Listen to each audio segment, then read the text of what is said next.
has a future. The 15th Amendment to the Constitution barred racial discrimination in voting. Black men took to the polls. Then you see all of these black people in charge. More than 1,500 black officials move into positions of public leadership. If you were an African American who had just been elected to the legislature, it was your time. The future must have seemed limitless. Robert Smalls of South Carolina was one of these legislators. He had escaped slavery by boldly commandeering a Confederate ship and delivering it to the United States Navy, blockading Charleston Harbor. After the war, Smalls returned home to Beaufort and became one of the first heroes of Reconstruction. Michael, tell me about your great-great-grandfather's life. You know, society told Robert that he was less than a human being, that he was a piece of chattel, that he was devoid of higher-level thinking and strategy and planning. But he rejected all of that. The way that he commandeered the boat that was the vehicle of his freedom, in the middle of the night, putting on the top hat and the long coat of the Confederate captain. I just admire the audacity he had to steal his freedom, to seize his freedom. He was born in a shack behind the house. He was enslaved here. After the war, he comes back and he owns the place. From being property to owning the property. Absolutely. He went from being enslaved to being elected as state legislator in 6 years. He was elected to the South Carolina House and then the South Carolina Senate before going to Washington and Congress. That is the most remarkable up from slavery story I ever heard. Once he was in office, what sort of issues were important to him? You know, he grew up with the children of his master and would see them going to school, and it just bothered him. He thirsted for education and sought through legislation to extend that to others. Were you insufferable among your friends when you were in school? Would you say, my great-great-grandfather was famous? No, actually quite the contrary. I grew up in the 70s in Boston. Race was a touchy issue then with busing. In April of 1976, I was 13. I had an opportunity to unveil the bust of Robert Smalls that's here in Beaufort. That was the first time I spoke about Robert Smalls, and I've done it hundreds and hundreds of times since. Look, this is American history. Robert's story is a metaphor for this broader movement that empowered a whole race of people.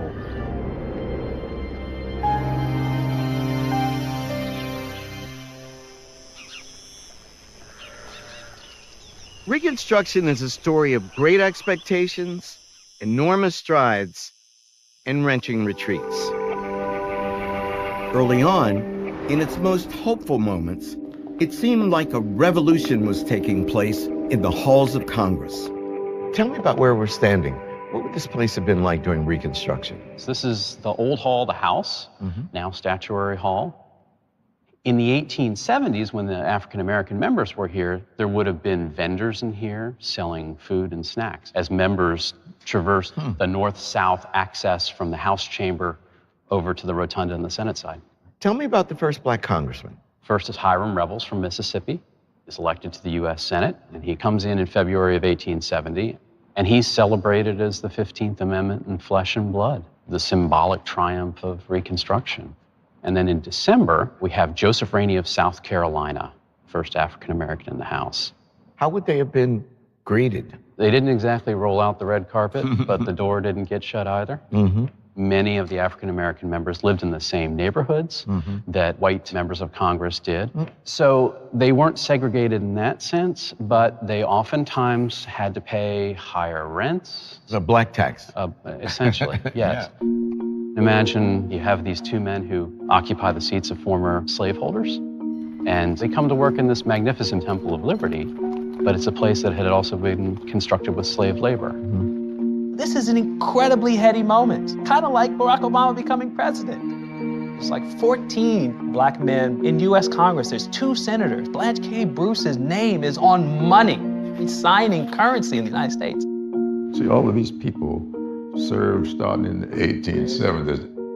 I may be the only African-American from South Carolina now, but I am the 9th. You had the Robert Smalls, Richard Keynes, Robert Elliott, DeLarge, Francia. So over that period of 25 years, you had real participatory democracy taking place. The photograph of Hiram Revels highlights this statesman who happens to be African American. Frederick Douglass recognized a camera captured the equal and essential humanity of that man or woman, black or white. Whatever may be the prejudices of those who look upon it, they will be compelled to admit that the Mississippi senator is a man. He is represented with the same stature as Lincoln or Seward or Grant or any other white politician. Douglass did the same thing at a time in which most whites tried to argue that blacks should not have equal citizenship. And one way of out-citizening white citizens is you portray yourself with greater sense of dignity and respectability, and in a sense humanity, than many whites. We do not come here begging for our rights. We come here clothed in the garb of American citizenship. We come demanding our rights in the name of justice. Richard Kane could capture an audience. I think all his years in the pulpit made him a really good speaker in the House. He stood up to the white supremacists who were basically calling him, inferior. And he said, look at me, I have 2 eyes, I have 2 ears, I have 2 hands, I have 2 feet. How are we different when it comes to our manhood? I was amazed when I began to read the speeches of Black congressmen in that period. I mean, here are people who are arguing about what the laws of the nation will provide in terms of human rights, and have a sophisticated understanding of the underlying principles that make these freedoms necessary in a democratic society. The level of discourse was so far above the level of discourse in Congress today. It was shocking. In state houses across the South, black men and white men were attempting to govern together for the first time. In South Carolina, where African Americans made up almost 60% of the population, voters elected a black majority House of Representatives. It was the seat of Black Power USA. The Lieutenant Governor, Secretary of State, State Treasurer. Unimaginable today. Absolutely. Right. Many parts of the South didn't have a educated and experienced black leadership ready to step into power, which you did have in South Carolina. It had a free black group before the Civil War in Charleston, which was well educated and politically articulate. Behind us lie 243 years of suffering, anguish, and degradation. Before us lies our mighty future. That future is ours to shape. Robert Brown Elliott was very ambitious. He was educated as a lawyer. He had a photographic memory. He was absolutely fearless. It's hard to imagine more daunting challenges than all these governments have. Some parts of the South had really been devastated by war. So you've got to try to build a forward-looking government at a time where there are very few resources. The state legislatures create public schools, public hospitals, public welfare systems in a way that hadn't been seen in the South. Black men go into these legislatures with an idea of how they're going to improve their communities. One of the most important things they do is to establish free public schools. There were no public education systems in most of the southern states. If you had money to buy it for your children, you had it. If you didn't, well, you did without. You start to see state constitutions adopting some policy that says education is a right. And this is providing it for all children. Across the former Confederacy, free schools opened for both black and white children. Only a few years earlier, there were laws on the books in the South that prohibited enslaved people from learning to read and write. Black people knew how much their freedom depended upon literacy. It was not uncommon to see 5-year-olds and 95-year-olds flocking to schoolhouses for a chance to learn how to read. Free blacks realized white families are not going to send their kids to school with blacks. And so in every single state, you had separate schools. And black leaders generally said that's okay. As long as black people get education, we're not going to try to force whites to go to school where they don't want to. And many black parents wanted black teachers. They didn't trust white teachers to be fair and to have the right attitudes for their children.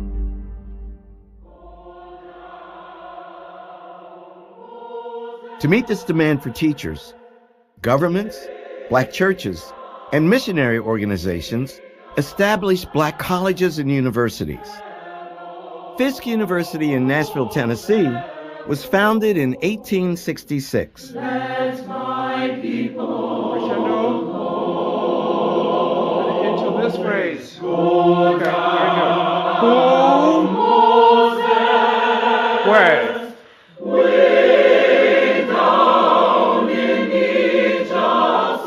The Fisk Jubilee Singers became the voice of Black Reconstruction. They introduced the world to the artistry of freed people and to the songs of their enslaved ancestors, the spirituals. Most white people who had ever seen blacks on stage had done so in the minstrel show. Minstrels, white men who would paint their faces black, enlarge their lips with white makeup, and spoof the African American. America found this entertaining. But in concert after concert, first in Northern American cities and then in Europe, the singers defied expectations. They had a decorum and a dignity on stage that challenged all of the prevailing stereotypical images that white Americans had.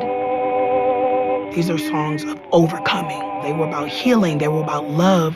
They were about the black struggle. They allowed someone else to understand what it means to be in your world or in your shoes.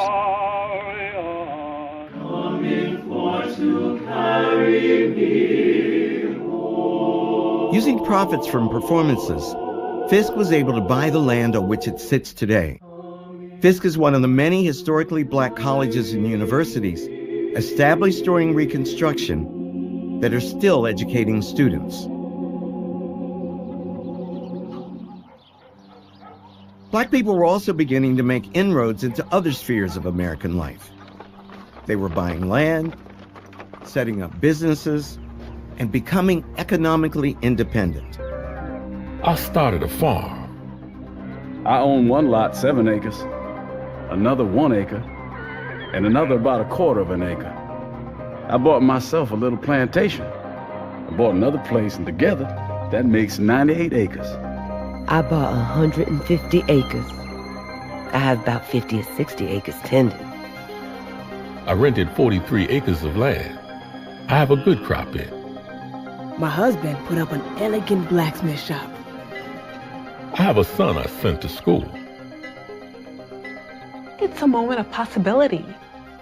They have reunited their families, they have formalized their unions, they have property, they have their own businesses. The 14th Amendment had granted equal citizenship to all Americans, especially African Americans. It was about being able to claim an American birthright, full citizenship. They saw themselves as really moving forward. What does real equality look like? It looks like equal protection under the law. Now African Americans could serve as sheriffs.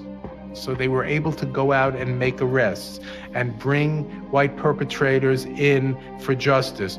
Black people get to be judges. They get to sit on juries. They get to sign contracts in their own interest.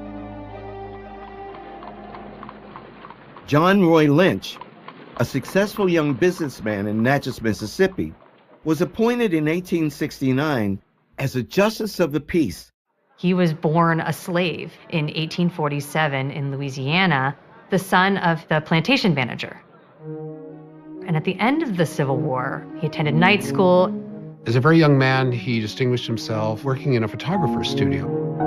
He went to a few Republican meetings and impressed Adelbert Ames, who was the Reconstruction governor of Mississippi.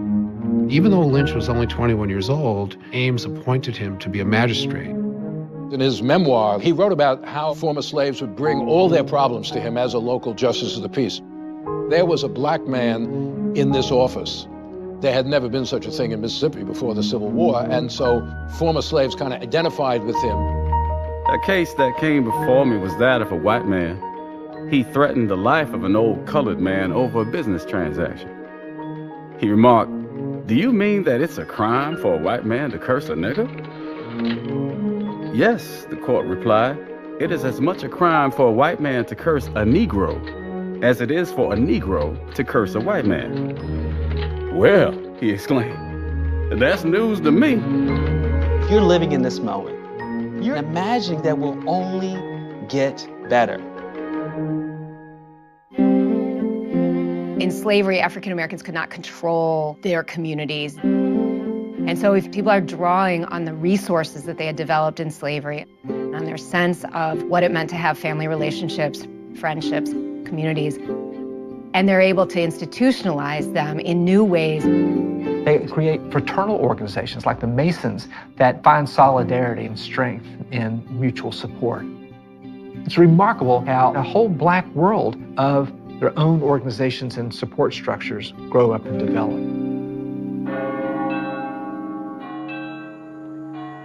During Reconstruction, churches became the cornerstones of the black community.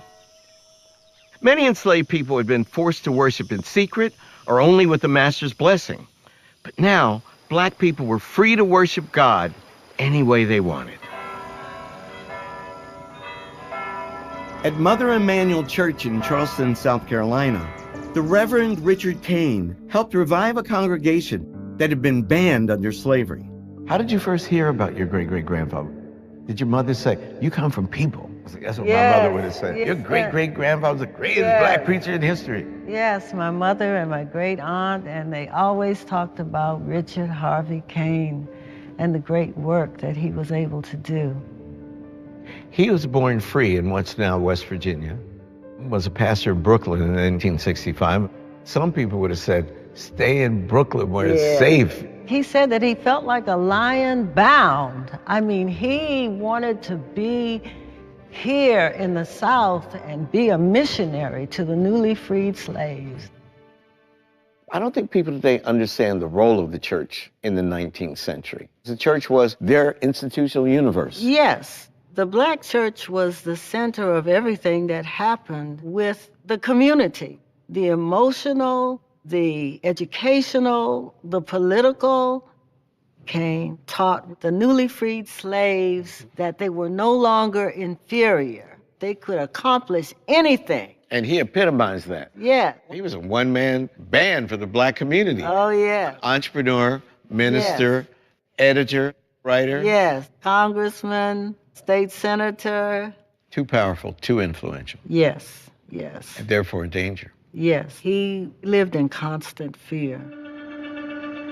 One of the most tragic aspects of Reconstruction is that the more African Americans achieved, the more they put their lives at risk. I could hear the noise of the horses. They Ku Klux my house. They had on white gowns, masks on their faces. 75 men. They were Ku Klux. They tore her clothes off. I was blindfolded. Cut me with knives. They whipped me. They whipped me. Put a rope around my neck to hang me.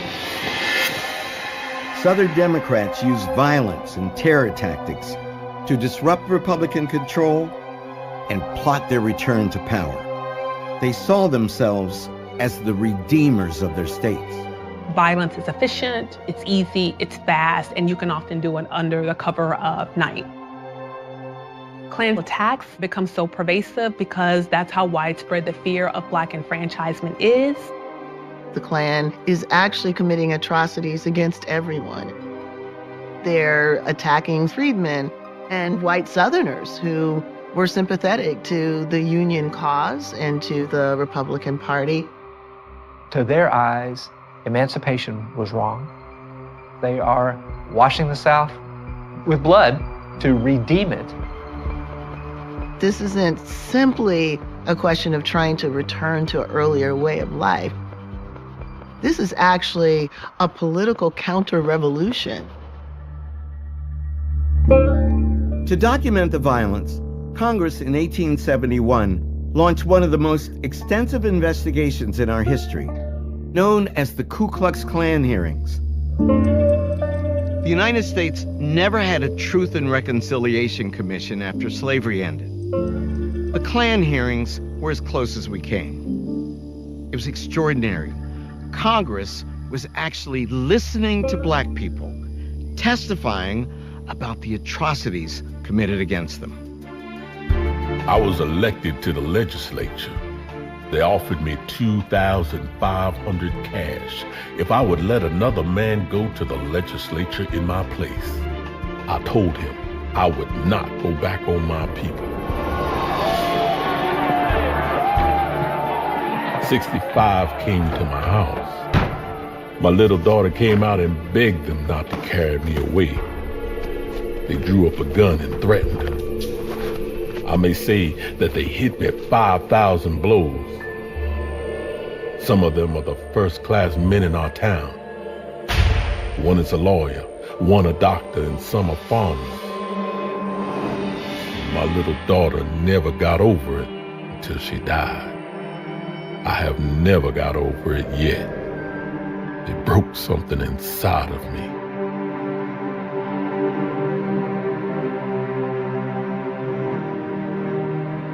The hearings are open and public. Women showed up at those hearings, and it took a lot of courage for them. They could face retaliations by the KKK. But they want the world to know what had been done to them. All the time I was planting my crop, they worried me about if they ever saw me, they would hurt me. Whites are really attacking Hannah and her family because they had been too successful. It's jealousy. It flies in the face of the idea that blacks are inferior. 5 men bulged right against the door. George McCrae catched the little child by the foot and slinged it out of my arms. He carried me to a pine, tied my hands there, pulled off all my linen. They said, "God damn you, you are living on another man's premises." I said, "No, I'm living on my own premises." I gave $150 for it. They whipped me from the crown of my head to the soles of my feet. Every time they would go off, George McCrae would get his knee between my legs, say, "Old lady, if you don't let me have to do with you, I will kill you." He said, "God damn you, I'm gonna kill you." There are 8,000 pages of testimony given by everyday Americans. This is a haunting tale of American history and something that we don't talk about enough.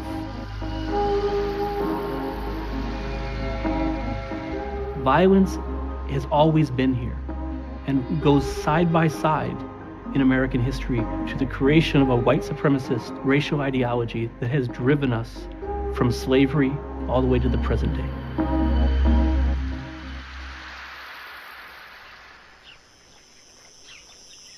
The Union war hero, Ulysses S. Grant, had run for president under the slogan, "Let us have peace."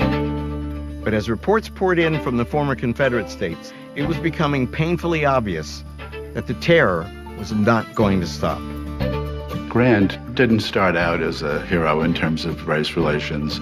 At first, he was very dubious about the fighting abilities of blacks, but he ended up becoming one of the greatest champions of recruiting and arming and equipping black soldiers. He had a remarkable record in terms of integrating blacks into the federal government. Grant's reaction to Klan violence is a strenuous one. He makes it clear to the Speaker of the House that Congress is going to have to address the situation. Grant was in step with a Congress that was determined to take action. Congressman Rainey, when he was arguing for protection against the Klan, said that when he and other black congressmen left the seat of government to return home, they were at risk. There were a couple of incidents where he and others were physically confronted on the road, and only the intervention of federal troops kept things from taking a dire turn. He had absolutely no patience listening to anyone say that maybe the Klan didn't really exist, maybe it wasn't such a big problem. Rainey would say, "I just saw them a couple of days ago. What are you talking about?" And then go on to deliver a very convincing lecture. Saying that that violence was treasonous, and the federal government had an obligation to do something about it.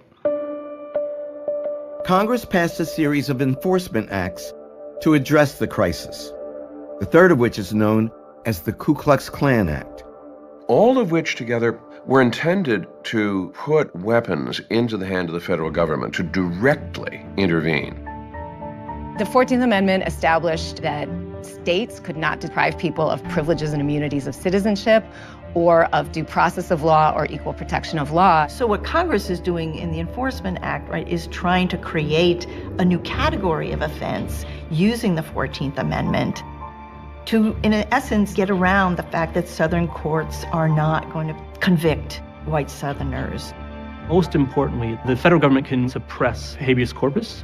Where violence occurred, they can hold individuals for a crime without being charged for that crime, and they can also use the militia or the military to go in and suppress violence. To spearhead the operation, Grant appointed Amos T. Ackerman as Attorney General of the newly created United States Department of Justice, established in the executive branch in 1870. He supervises the deployment of federal troops to restrain violence.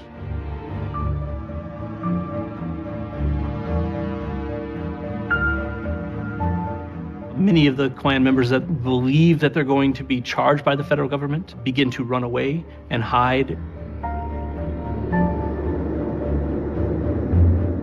Here is the federal government, finally taking the situation with the Ku Klux Klan in hand and directly striking back at it. The difficulty was going to turn out to be persistence. The federal government could try to contain the violence, but it couldn't contain the spread of white supremacist ideology manifesting itself in full force. Southern oligarchs who have held power in the pre-Civil War South for decades did not want to surrender that power. White supremacy, an alliance between white people against black people, was always an important device that held Southern politics together. Southern white elites knew how to activate that bond of whiteness with poor Southern whites. And that was difficult work to do. A lot of propaganda had to go into that. Planters in the Democratic Party have to sell white supremacy to other white Southerners who might not have the same or even any significant economic stake in white supremacy. That planters play upon racial economic rivalry. The idea that any gain by any black man deprives all white men. So they're creating a racial zero-sum fight for economic power, for government, for jobs, and promising a psychological benefit, a psychological wage of whiteness. In 1870, when former Confederate General Robert E. Lee died, many white Southerners poured out their grief and sorrow for their fallen hero, a symbol of their so-called lost cause. It seemed that the longer Reconstruction continued, the more the former Confederates lamented the loss of their way of life. Robert E. Lee's death became a symbolic focal point for a wrenching outpouring of nostalgia and grief.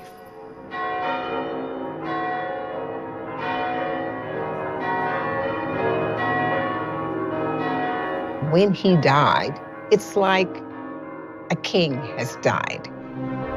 Bells ring throughout the South. Schools closed.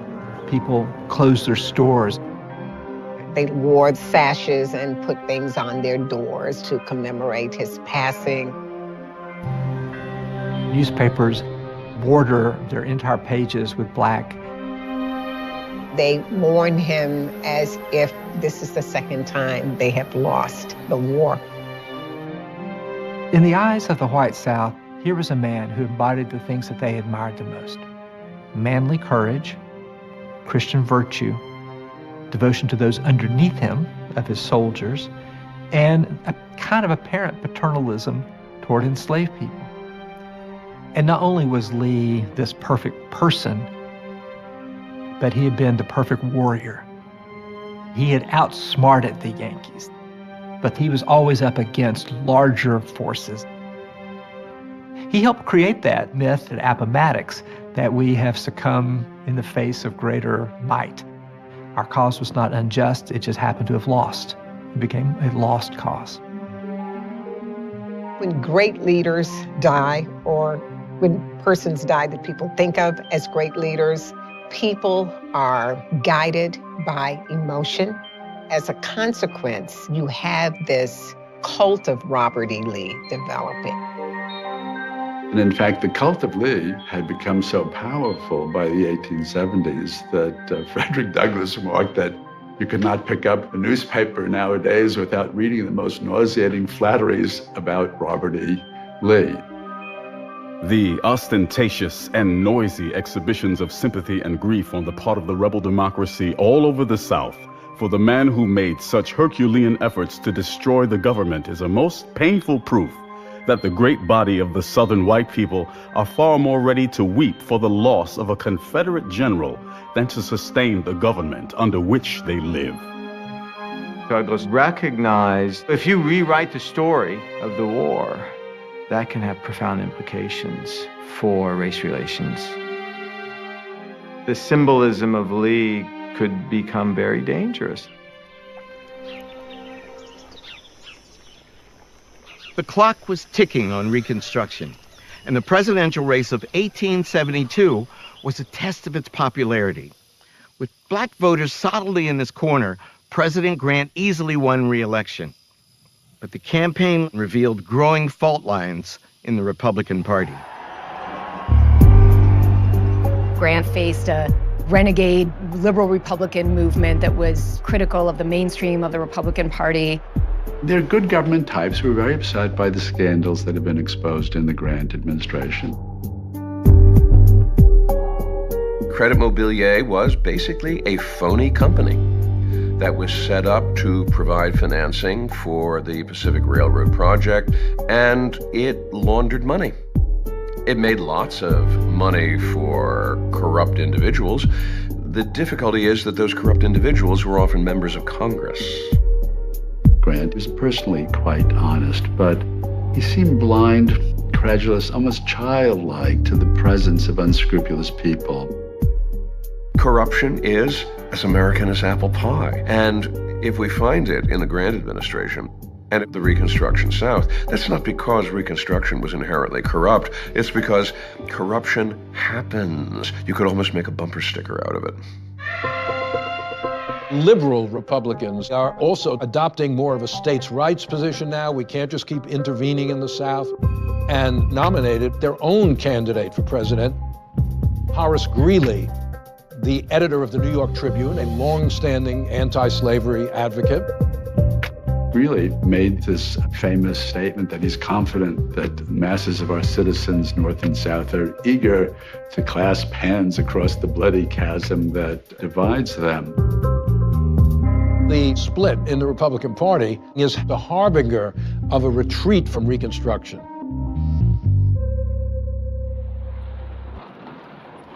Support for Reconstruction was waning in the North, where many had grown weary from the growing cost of peace. In this environment, black legislators became targets of scorn, ridicule, and anti-black racist propaganda. Derogatory images of African Americans become more and more prominent in the 1870s. Even someone like Thomas Nast, who was a very vocal advocate for African American political rights during Reconstruction, used his artistry with Harper's Weekly to depict the African Americans in South Carolina, for example, where they have a black majority, in the most vile ways. James Pike, a Republican, works on the New York Tribune, publishes this book called The Prostrate State. South Carolina is under the rule of barbarism, incompetence. He has a famous passage in which he's describing really buffoons. Those who are not buffoons are corrupt or incompetent. He hammers again and again and again on almost animalistic stereotypes of field workers to say, really? Are these the people you want to have in charge of your government? passing laws that suck tax dollars out of hardworking Americans? No.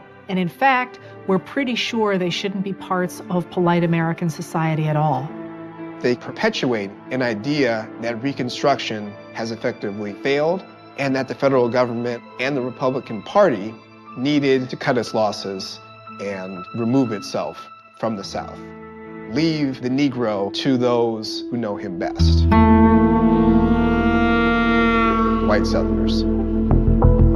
As enthusiasm for Reconstruction dwindled in the North, Democrats felt emboldened to intensify their counter-revolution throughout the South. Year after year, election after election, they would not relent. In 1873, amidst the fallout from a fiercely contested election in Louisiana, Black Republicans in the town of Colfax staged an armed occupation of the courthouse to prevent Democrats from taking over the Perry seat. White paramilitary organizations surround the courthouse with artillery. The white vigilantes offered guarantees of safe conduct. If you will come out, if you will surrender yourselves, the white vigilantes line them up and execute them. It's nothing more than pure, unadulterated murder. The United States Attorney in Louisiana, under the Enforcement Acts, is responsible for the arrest of over 100 of the white vigilantes. However, Louisiana juries turned out to be extraordinarily reluctant to convict. Only 3 convictions are obtained. White Southerners made it difficult for the Republicans and Northerners to enforce Reconstruction policy. The organized white supremacist groups were trying to make the cost of federal intervention higher than the federal government was willing to bear.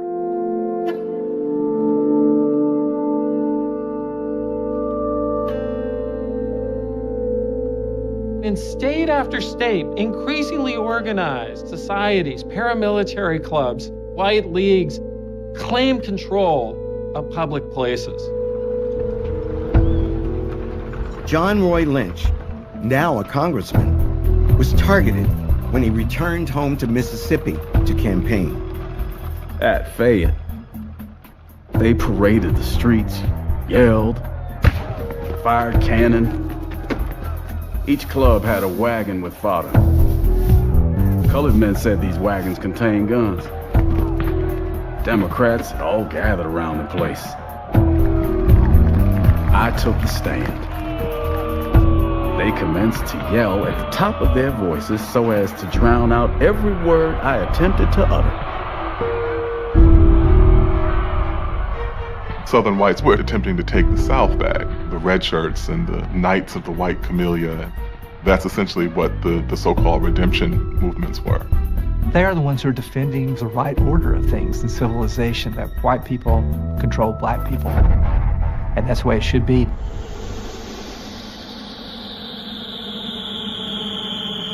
The brutal violence was accompanied by a major economic downturn, the first since the end of the war.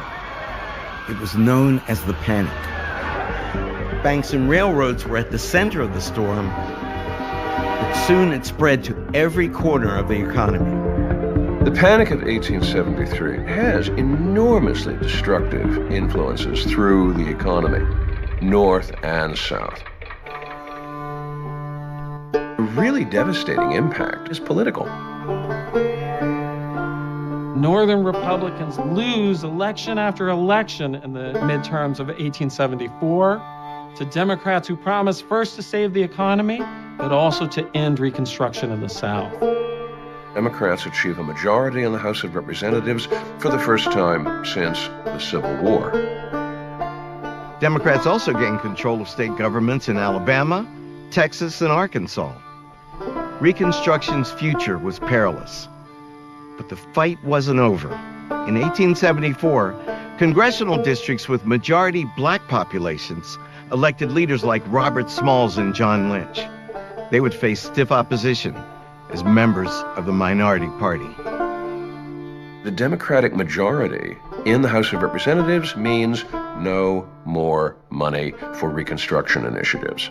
So, if there will be political troubles around election time, if the Ku Klux Klan will suddenly reawaken and begin intimidating voters at the polls, murdering black people on the roads, night riding to terrorize blacks into submission, there will be no initiative coming out of Washington.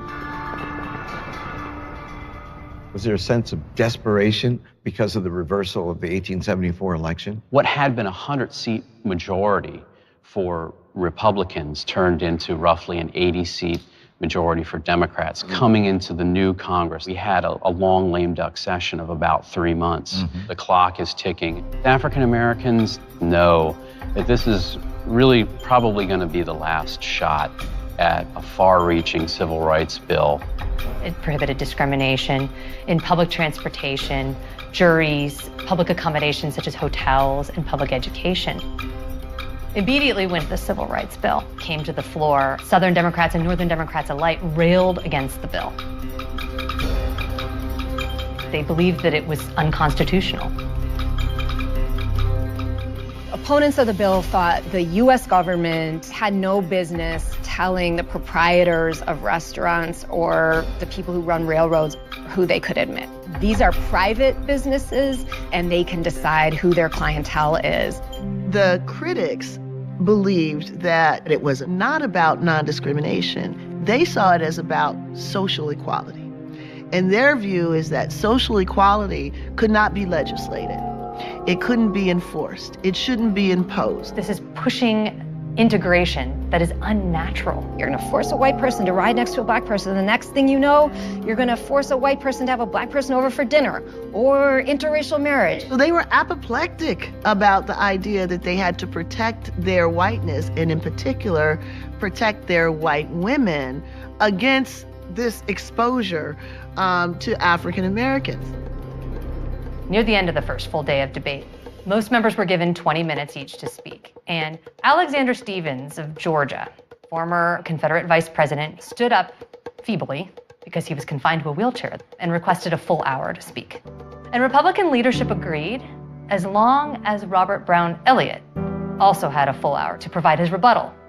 Stephens, leaning precariously on a big stack of papers, gives this long, monotone, prepared speech in which he goes over the unconstitutional arguments for the Civil Rights Bill. When he sits down, it's late. George Hoare of Massachusetts says, well, you know what, maybe we won't have Elliott speak today. Maybe he can go first thing tomorrow. And that may have been strategic, because word got out that Robert Elliott was going to provide the rebuttal to the former vice president of the Confederacy. The next day when Elliott takes the floor, the galleries are packed with African American observers. Reporters had shown up, and the whole chamber is just filled with people. Elliott gives this really booming delivery. The Constitution of a free government ought always be construed in favor of human rights. I cannot and I will not forget that the welfare and rights of my whole race in this country are involved. The race whom he spurned and trampled on are here to meet him in debate and to demand the rights which are enjoyed by their former oppressors. When Elliott finishes, the whole room erupts into booming applause. People line up to shake his hand. This is a real symbolic moment. The old planter class appears feeble and on its way out, and this dark-skinned, suave, intelligent African-American man represented the way forward. Congress passed the Civil Rights Act, but there was a clause that was stripped from the final act, and that was about education. Americans were not ready for that kind of equality in education yet, and apparently wouldn't be for many, many more years. While Congress managed to get the Civil Rights Act of 1875 across the finish line, another branch of government blunted the reach of the 14th Amendment. In 1876, the Supreme Court announced its ruling in United States versus Cruikshank, the appeal of the 3 white men convicted of murdering African Americans guarding the courthouse in Colfax, Louisiana. The decision which is handed down in Cruikshank is one of the most remarkably feeble-minded and disastrous decisions that a United States Supreme Court has ever handed down. And the reasoning ran like this. The 14th Amendment was only intended to restrain states from depriving U.S. citizens of the privileges and immunities that they're supposed to enjoy. But what went on in the Colfax Massacre, first of all, was not a state action. It was not the state of Louisiana. But this was, in fact, merely individuals. It was a local crime. Private violence is the business of the states. And if they are not taking care of it, that's just too bad. Mobs of whites decide to kill you. Have you been denied your right? Well, the Supreme Court decided that you've not been denied your right if you were murdered, as long as it's just private individuals, whether individually or collectively, that are interfering with your rights. That's not a federal case. While the Cruikshank decision didn't close the door on possible future prosecutions, it narrowed the pathways for enforcing the 14th Amendment. Little stood between the redeemers and their ultimate goal, which was terrorize African Americans so completely that across the South, hundreds of thousands who had been registered and had been politically active would be reduced to a few hundreds in many of the jurisdictions that they once actually dominated. Grant saw that support for Reconstruction was eroding, so he decided to pull back on military interventions in the South to enhance his party's chances in the North. With the next presidential election months away, Washingtonians, black and white, came together to honor a past president, Abraham Lincoln. For one man, the occasion afforded an unprecedented national platform for a call to action. On April 14, 1876, this plaza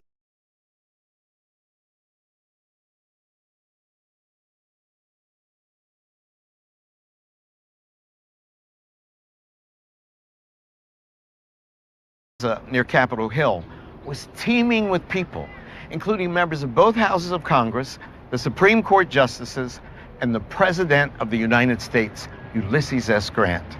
The crowd had gathered here on the 11th anniversary of Lincoln's assassination to witness the unveiling of this monument honoring his crowning achievement, the Emancipation Proclamation. The most memorable words spoken that day were those of Frederick Douglass. Truth compels me to admit, even here in the presence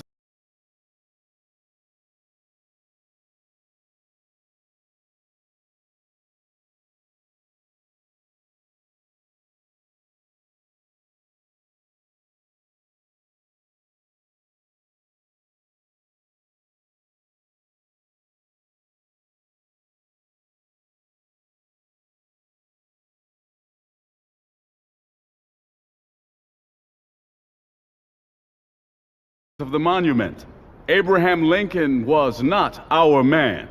He was preeminently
White man's president. You are the children of Abraham Lincoln.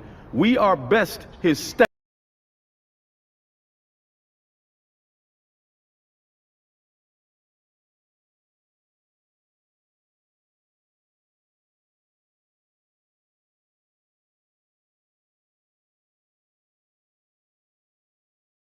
stepchildren. To you, it especially belongs to preserve and perpetuate his memory and commend his example. When he says Abraham Lincoln was a white man's president, you go, whoa, that is an amazing thing to say in front of the most powerful politicians in the Republic in the year 1876. It's shocking. Yeah, it's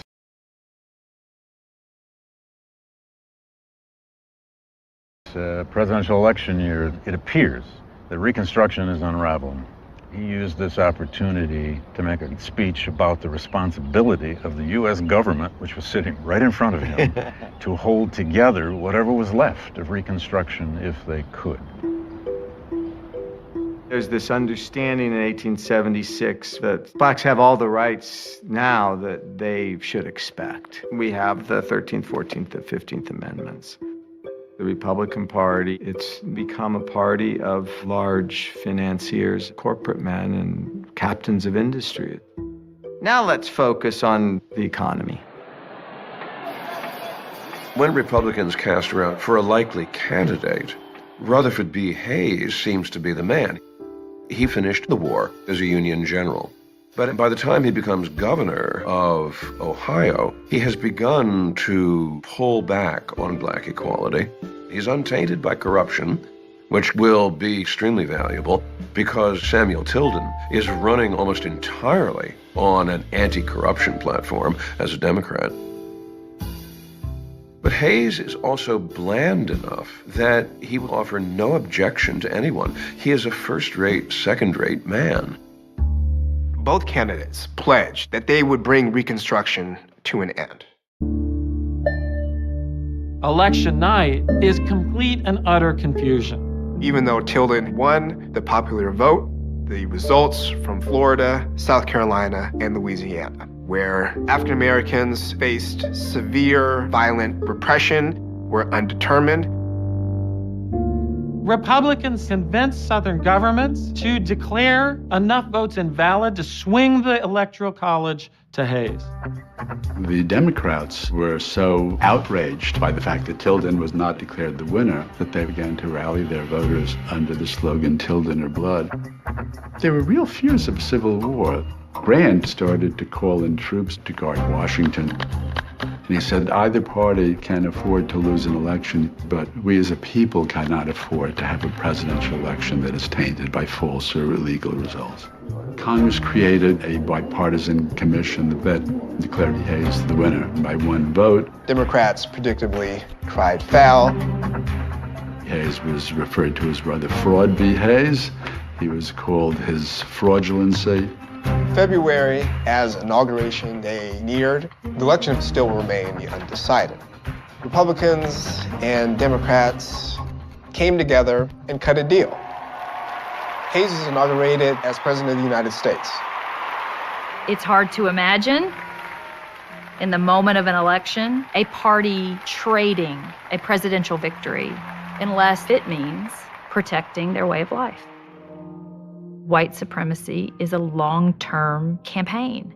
It was more important to reinstate that power structure than it was to win the White House.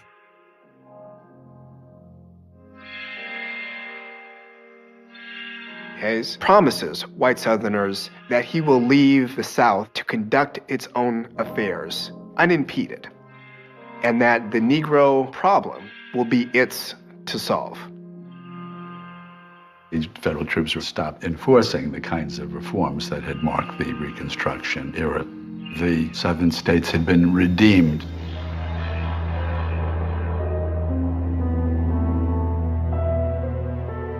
Whoever had been elected, whether it was Hayes or Tilden, Black people were going to suffer because Northerners had decided to move on. It was a time of so much hope and so much optimism. The horizon seemed limitless. And then, boom, came redemption. I can only imagine it was years. Black people faced an uncertain future. As Frederick Douglass put it, if war among the whites brought peace and liberty to blacks, what will peace among the whites bring?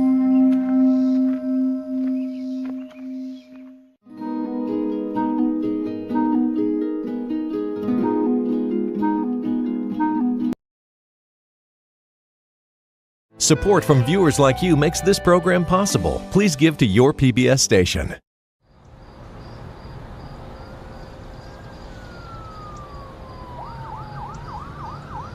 On the evening of June 17, 2015, a stranger walked into an historic black church in Charleston, South Carolina, known as Mother Emanuel. He prayed with the Wednesday night Bible study group for almost an hour. Then, he opened fire. We have 9 victims, and I do believe this was a hate crime. Friends say the 21-year-old high school dropout was a loner, an unabashed racist with a deep hatred for black people. He just said, I have to do it. He said, and you taking over our country. The massacre in Charleston touched only a debate over the Confederate flag, but it touched off a debate all over the country. How did we get here? And why is this happening? It was easy, I guess, to think of that as a singular horror. And it was convenient, I think, to think of it that way. Unless you really wanted to understand how this could happen. And then that meant that you had to get into the history. Most of us know that our country fought a civil war in the 1860s. But less is known about what came afterward. The chaotic, exhilarating, and ultimately devastating period known as Reconstruction. If we're looking for the roots of the tragedy at Mother Emanuel, this is where we have to start. The Reconstruction period is one of extraordinary excitement, a time when America could finally become that land of freedom that it had promised to be since the very beginning. Black people actually sat in the House of Representatives and the Senate. Poor whites and black people saw a common cause with one another. You're seeing this opportunity and imagining that will only get better. And looking back, what we know is those black folks had no idea of the cliff that they were heading towards.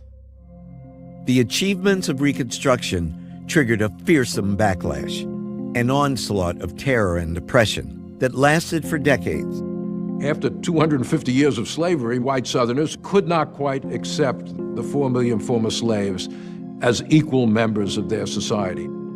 Violence is used in conjunction with Jim Crow in order to strip African Americans of the rights and privileges they gained during Reconstruction. The Charleston Massacre comes from a long history of white terror against African Americans.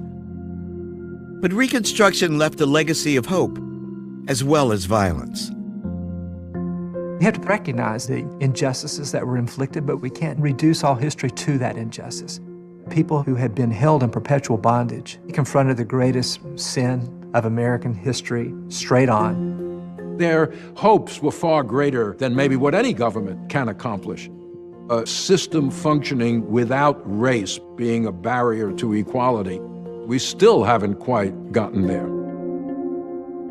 Almost a century and a half later, we still find ourselves haunted by the collapse of Reconstruction, a chapter of our history that's often been misrepresented and misunderstood. It's time that we acknowledge the true story and complete the work of reconstructing America.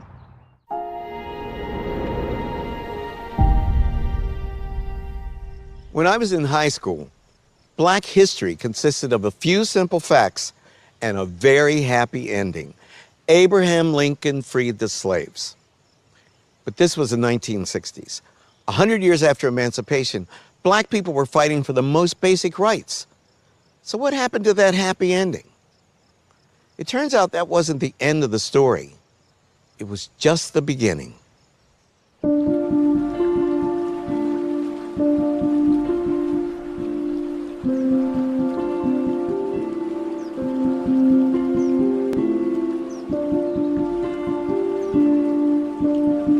April 9th, 1865, Palm Sunday.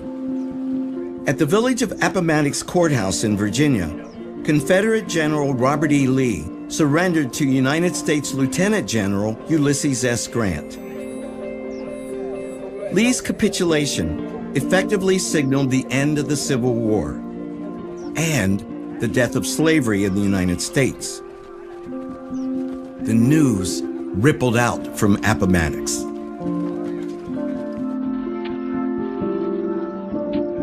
A strange woman I never seen before came running down where we were all at work. She said as loud as she could, "Hey, freedom, you are free." Everybody was getting up his clothes and leaving. They didn't know where they was going, just scattering around.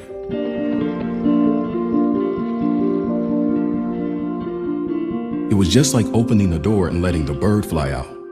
He might starve or freeze or be killed pretty soon, but he just felt good because he was free.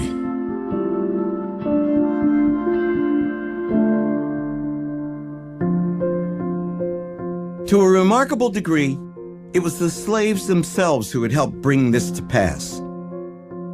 From the war's first days, legions of enslaved people defied their masters and fled to Union lines.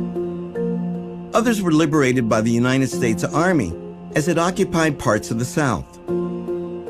By the summer of 1862, many thousands of slaves had found safe haven. Their brave actions, as much as any other factor, converted President Lincoln and many other Americans to emancipation. When black men were finally allowed to enlist in the Union Army, 180,000 answered the call, most of them former slaves.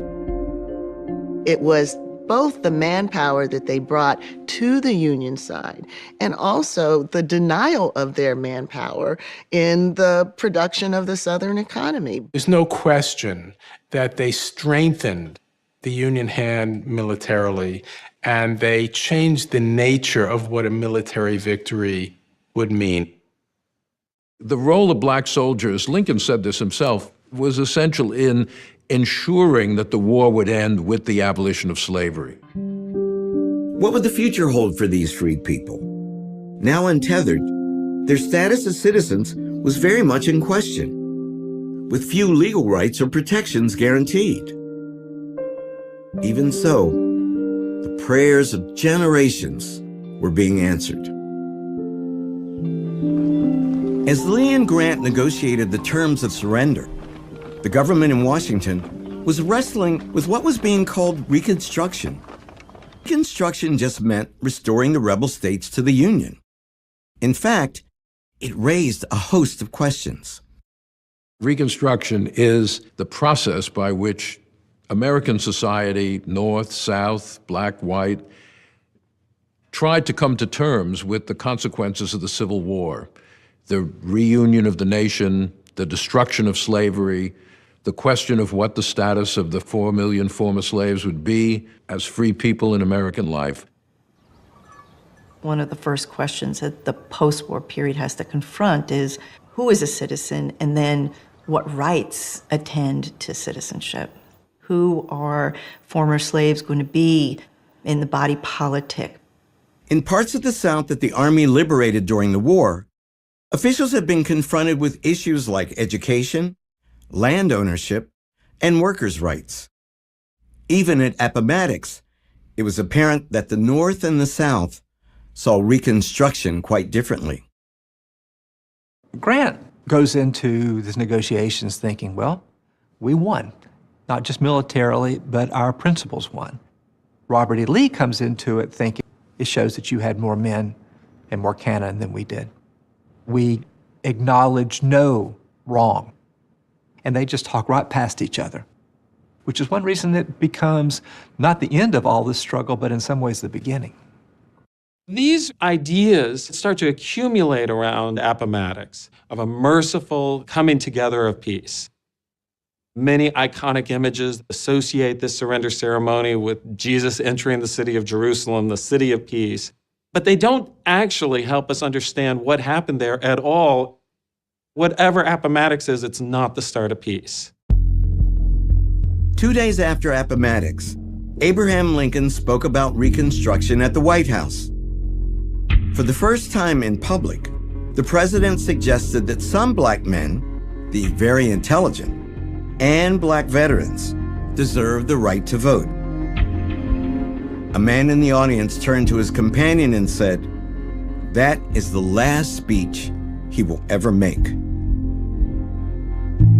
On April 14th, 1865, Good Friday, John Wilkes Booth made good on his threat. The reckoning for America's original sin was just beginning.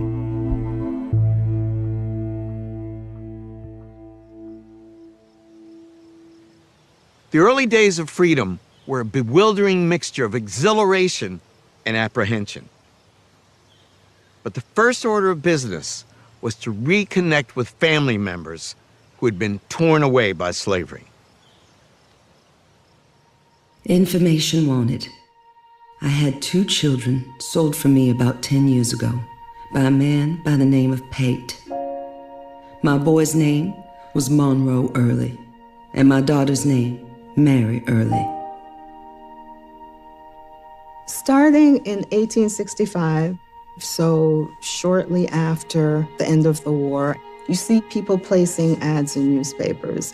It really gives a sense of the separation that had occurred during slavery. Information wanted. Of my father, Jerry Hodges of Norfolk County, Virginia. I was sold from him when I was a small girl, about 30 years ago. My mother's name was Phoebe, and she belonged to a man named Ashcroft. This moment of emancipation is a serious moment of upheaval. A lot of people are moving about. There are a lot of things that are going on. But for African Americans, one of their big things is to try to build the lives that they've been thinking about while they're enslaved.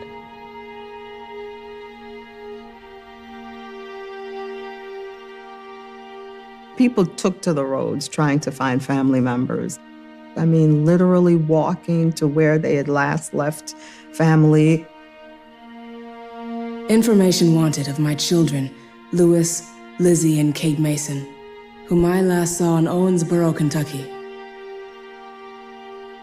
They were then owned by David and John Hart, that is, the girls were. But the boy was rather the property of Thomas Pointer. Imagine keeping this memory of your child or your wife or your husband, your father, your mother, alive in your mind and in your heart, and then trying to bring about some kind of reunification. But you hardly know where to start.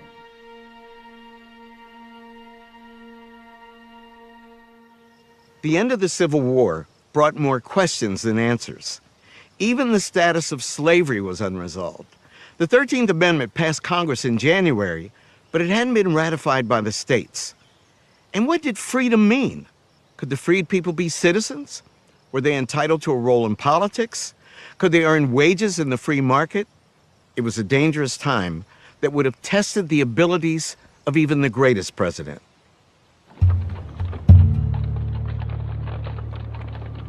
Just hours after Lincoln's death, Andrew Johnson was sworn in at a hotel on Pennsylvania Avenue. When Lincoln chose a Southern Unionist Democrat as his running mate in 1864, few imagined that Johnson would ever ascend to the presidency. During Reconstruction, the Republican Party is the party of civil rights. It is the party that promotes a vision of an interracial democracy. The Republican Party is the party of African Americans. Although Johnson was a Southerner and a Democrat, he had opposed secession, even at the risk of his life. Andrew Johnson grew up a poor white Southerner. He believed very strongly that the Civil War had been caused by the planter class, the Southern elite, and he hated them. But he imagined that the primary victim of the planter class was the class to which he belonged, the poor whites of the South. Andrew Johnson was the first man in this country made president by an assassin's bullet. He wouldn't be shy about using his newly gained power. Congress had gavelled out of session in March. They're not coming back till December. Out of session, they're stuck, and Johnson is in the driver's seat.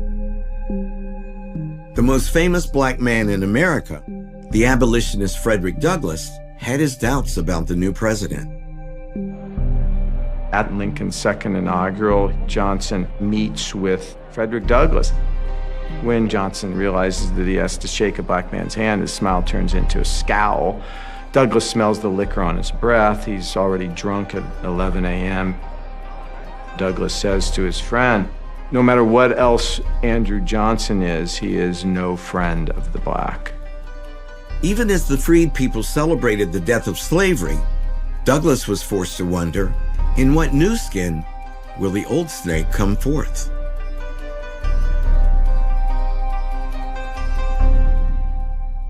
The freed people longed for all of those things that other people enjoy, things denied them under slavery: the right to marry, the right to make a home, the right to an education, and the right to earn a living. For many, the basis of being truly free was the right to own land.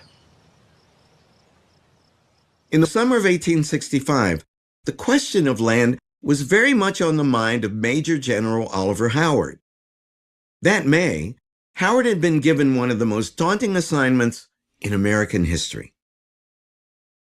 As the head of a new government agency, the Bureau of Refugees, Freedmen, and Abandoned Lands, Howard was given a few hundred agents and then charged with overseeing the entire transition of Southern society from slavery to freedom.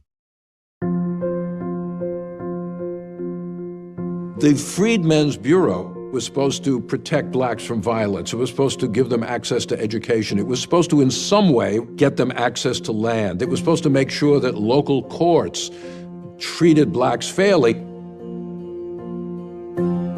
White Southerners deeply resented the Freedmen's Bureau, even though they were not there to quite protect the former slaves, as to make sure that relations between white and black were fair and equitable on both sides. The federal government never done anything like this. The budget of the Freedmen's Bureau on an annual basis was not much more than what it cost to fight the Civil War for 1 week. Though having limited resources, what the Freedmen's Bureau had plenty of was land. Over 850,000 acres of it. And Howard sensibly wanted the freedmen to have use of it. During the Civil War, a lot of land came into the hands of the federal government. Some of it was seized for non-payment of taxes. Some of it was just abandoned by planters who fled when the Union Army appeared. The Freedmen's Bureau was to oversee this land. At the end of July, General Howard ordered his agents to begin renting out 40-acre plots. The freedmen would have 3 years to buy the land outright. Of course, this phrase, 40 acres and a mule, was picked up by African Americans all around the South. Many people thought this is a blueprint for Reconstruction. But within weeks, Howard's plans were in trouble. Johnson's Reconstruction plan, which he put forward in May of 1865, basically gave amnesty to most white Southerners who would take an oath to the Union and also accept the end of slavery. But he said those who own $20,000 worth of property before the war are not going to be covered by a blanket pardon. They have to come and get an individual pardon from the president. Johnson also began setting up new state governments in the former Confederacy. President Johnson had a very soft version of Reconstruction, almost like a restoration of the Southern states. White Southerners have to accept the fact that slavery is dead. But other than that, Johnson was giving them a free hand in keeping the black population under control. That Johnson was undermining the result of the war, but there wasn't much they could do because Congress was in recess. Johnson felt that he could handle Reconstruction perfectly well, and it would all be done by the time Congress came back into session in December 1865. In May, Andrew Johnson decreed that wealthy rebels would only be pardoned if they appealed in person to him. All through the summer of 1865, a steady stream of prominent Southerners, the very people Johnson loathed, called at the White House to beg the president's forgiveness. This was a poor boy who was not recognized among the elite class when he was in Tennessee. People that he had hated are now coming to him and asking for pardons, and he liked it. By the end of the summer of 1865, many of the former Confederates who took the South out of the Union have received presidential pardons, which means they are back in American society. They could vote. They get to make whatever laws they want. And there's nothing you can do about that. In September, Johnson ordered Howard to restore almost all of the lands in the hands of the Freedmen's Bureau back to the Confederates he had pardoned. It fell to Oliver Howard to go and inform free people